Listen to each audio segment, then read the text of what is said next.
halo Sobat Bonsai, kembali lagi bersama Bonsai Bali Nusa.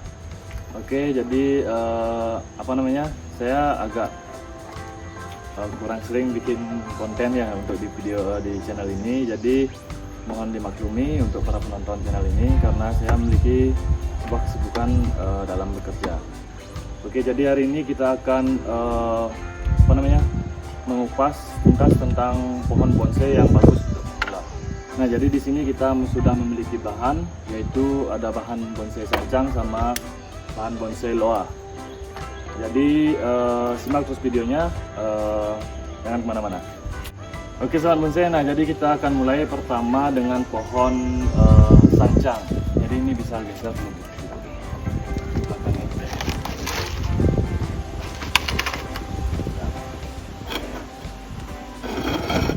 Oke teman-teman, jadi ini adalah pohon sancang yang sudah dikemas demikian rupa dengan konsep USG ya. Dan ini beliau menggunakan double fold agar tidak tidak kekurangan media nutrisi karena kalau tidak salah sancang itu perkarannya cepat berkembang ya dia. Jadi kalau jika kita cuma mengandalkan dengan pot ini aja, kemungkinan akan medianya cepat padat. Tidak beli. Rantingnya juga nggak kuat ya. Rantingnya juga nggak kuat. Jadinya ya begitulah. Maka dari itu beliau menggunakan teknik seperti ini. Lebih aman ya. Aman ya. Oke Sobat Bonsai. Jadi biar nggak terlalu jauh dari topik. Jadi kenapa pohon ini bisa bisa kita bilang sangat cocok untuk pemula. Mungkin ini salah satu pohon yang perkembangannya sungguh cepat gitu ya. Mungkin Bli Arif bisa jelaskan. Jadi gimana nih Bli? Menurut Bli, kenapa pohon ini bisa menjadi pohon yang cocok untuk pemula? Kalau sancang nih, pengalaman saya sih teman-teman, dari proses programnya itu sangat mudah, bisa dibilang mudah. Kita bisa dari stek, cangkok, dan program akar itu kan lebih mudah dia gitu. Tapi medianya juga harus stabil ya teman-teman. Jadi dari sisi lain untuk pohon ini yang bisa dinyatakan bahwa ini cocok untuk pemula apa sih kira-kira mungkin dari segi perawatan atau apa? Kalau dari segi perawatan lumayan intensif kalau menurut saya untuk sancang kan. Tapi kalau untuk pemula sangat cocok karena sancang itu kita bisa membuat bahan-bahan yang bisa dibilang sedikit berkualitas lah, atau ya kita bisa berkreasi lah di dalamnya. Kalau untuk sancang itu intinya dia lebih mudah ditumbuhkan gitu lah kalau sancang. Oke, jadi seperti itu dah teman-teman. Untuk pohon sancang, bagaimana dia itu bisa menjadi pohon yang bagus atau yang baik untuk teman-teman pemula. Nah, jadi di sini teman-teman bisa memilih pohon sancang sebagai pohon untuk awal belajar untuk bermain bonsai ya. Oke, nah jadi di sini pohon bonsai sancang di sini kalau kita lihat penampakannya seperti ini ya. Nah, untuk sudut pandangnya dari mana nih Bli yang bagus?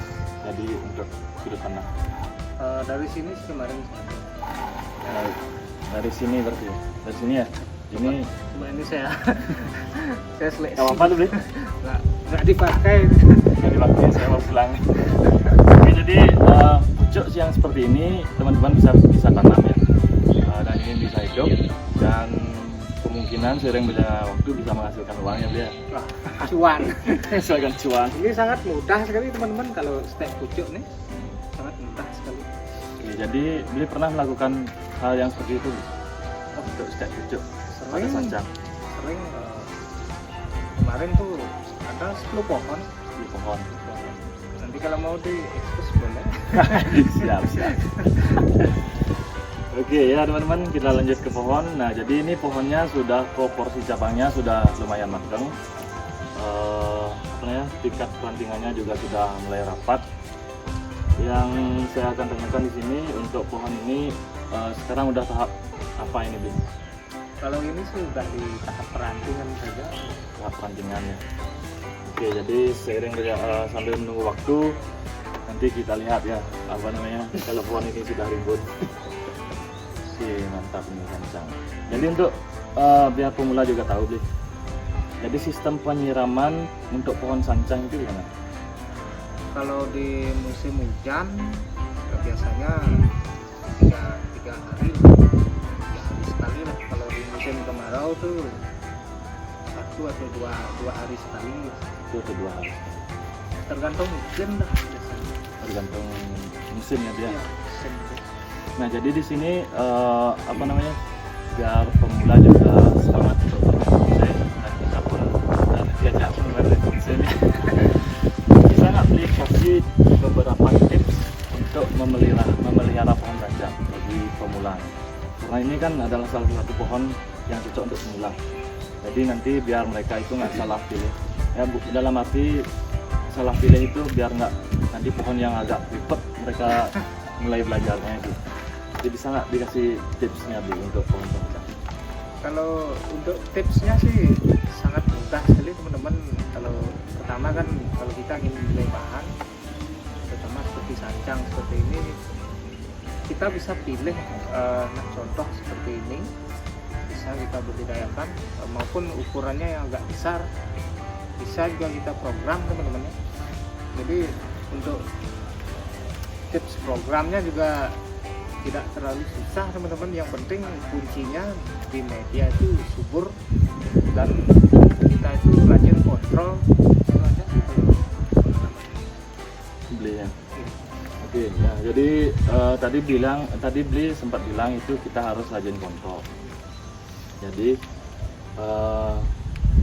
kira-kira yang harus kita rajin kontrol itu apanya?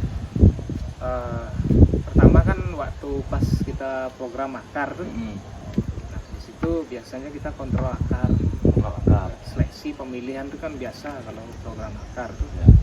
Setelah itu nanti ketika akarnya itu sudah seimbang dan ukuran bonggol atau induknya itu sudah sesuai target, kita tinggal konsep saja. Ya, konsep gerak dasar lah jadinya. Mau bikin bogel atau small lu bisa, mami bisa gitu. Oke, jadi mungkin untuk tahap pembudidayaan pohon ini bisa kita lakukan dengan cara apa aja, Bi? Untuk pemula nanti khususnya biar mereka tahu, siapa tahu nanti teman-teman pemula mau berbudidaya pohon sancang, mungkin Bli bisa kasih sarannya agar pohonnya tetap hidup lestari. Oh, kalau tahap pada umumnya sih budidaya saja teman-teman, setek, cangkok gitu, sangat cepat sekali perkembangannya.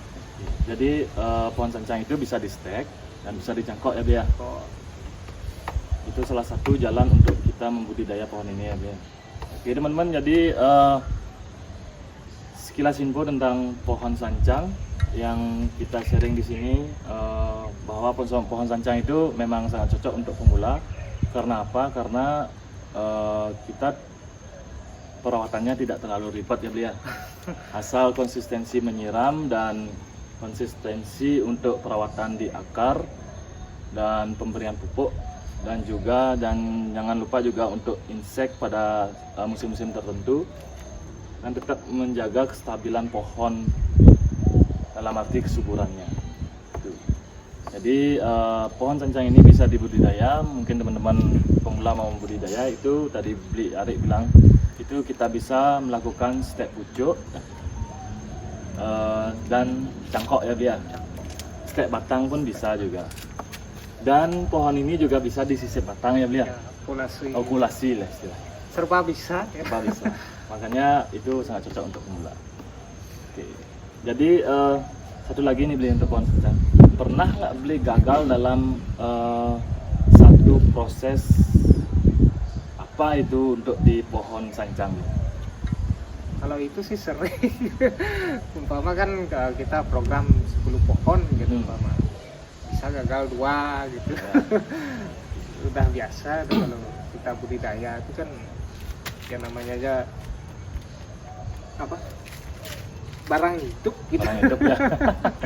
Bisa mati. Oke, siap. Oke, Sobat Bonsai, jadi kita lanjut ke pohon yang kedua ya, yaitu pohon loa.